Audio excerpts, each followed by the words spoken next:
Hey Richie, brothers and broadheads. Quick intro into my 1911 Smith& Wesson E-Series full size 1911. Get some more lighting, because this baby deserves all the light it can get. Is this a beautiful gun or what? Let's get a little closer.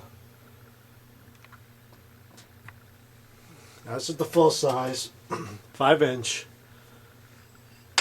When you buy it, it comes with 2 mags.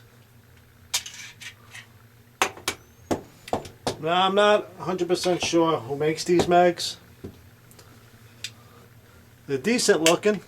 They got the little, this focus. They got those dimples on it. I'm not too crazy about that, to be honest with you. But this is a beautiful, beautiful gun. I mean, I'm not a big 1911 person. This is the only one I own. My first gun I ever owned was a 1911, and it was a Colt, and I wish I had that back, to be honest with you. And I'm starting to get really into these again. I mean, I learned a lot from Pete from the Army Channel about 1911s. You know, I'm not an expert on them, on taking them down, on like breaking them all the way down. I know how to field strip these things, but breaking them all the way down and how to do certain things to them. But let me just give you a little show on this. Now it's got the fish scales. A lot of people don't like the fish scales in the front, or you know, more traditional guys about 1911s, but I think it's beautiful. It's got the fine lines up top. This helps with glare. It's got an external extractor, which, well, it's not, a lot of 1911s are starting to come out. Sig has them, I believe, too. Look at these wood grips right here. I mean, I'm leaving this gun as is, really, to be honest with you. Okay, look at that fit. Nice tight fit. Got nice 3-dot sights, Novak. Now these aren't night sights. What else? It's got the nice checkering here. It's got the nice bump for nice positive grip. Nice positive release of the safety. I mean, it's just a beautiful, beautiful gun. It's got checkering in the front. I mean, it has everything you would want in a 1911. I mean, this is just, and the trigger on it is sweet. I'm gonna dry fire it. It's okay to dry fire 1911s. Nice, I would say, 5-pound break. Beautiful. And it's just a sweet gun. Now, I had taken this to the range. I have about 400 rounds to it. And I am having issues of it not holding back on the last round. So that could be just mags. I called Smith & Wesson and let them know. I thought maybe they would send me mags. But they were like, send it in. We'll go over the whole gun for you. We'll check it out. And I was like, you know, I have some other mags that I'm gonna try. I have some Chick McCormick, and I have some Wilson Combat 4070 mags, which I'm gonna try. And if it's just a mag issue, I think I won't send it back. But they were really good, Smith & Wesson. They always are. Customer service, one of the best. They were like, just send it in. Now it has a nice, the thumb safety.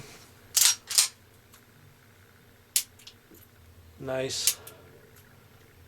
It's not ambi, but that's okay. Now a lot of these, they're all min parts. That might bother some people, but it don't bother me.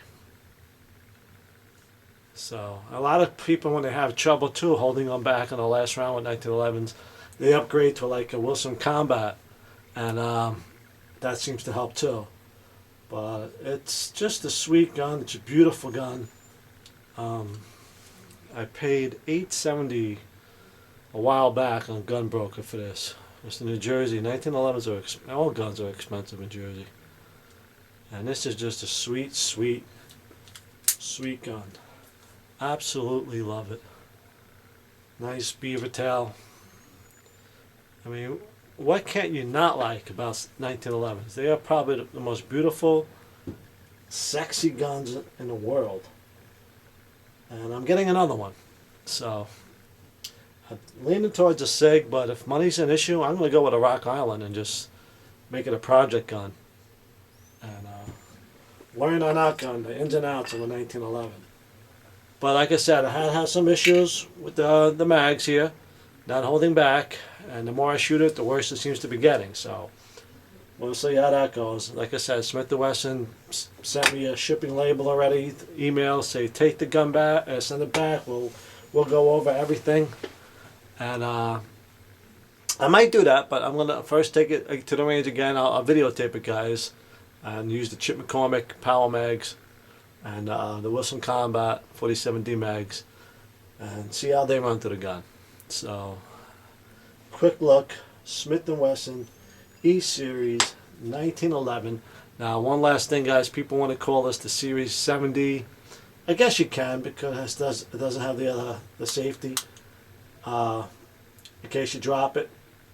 Basically, what it has is a heavy-duty spring on the firing pin and a titanium firing pin. I believe like the Ruger style, the Ruger SR 1911, and that prevents it from actually firing if you drop it or whatever, locked and cocked.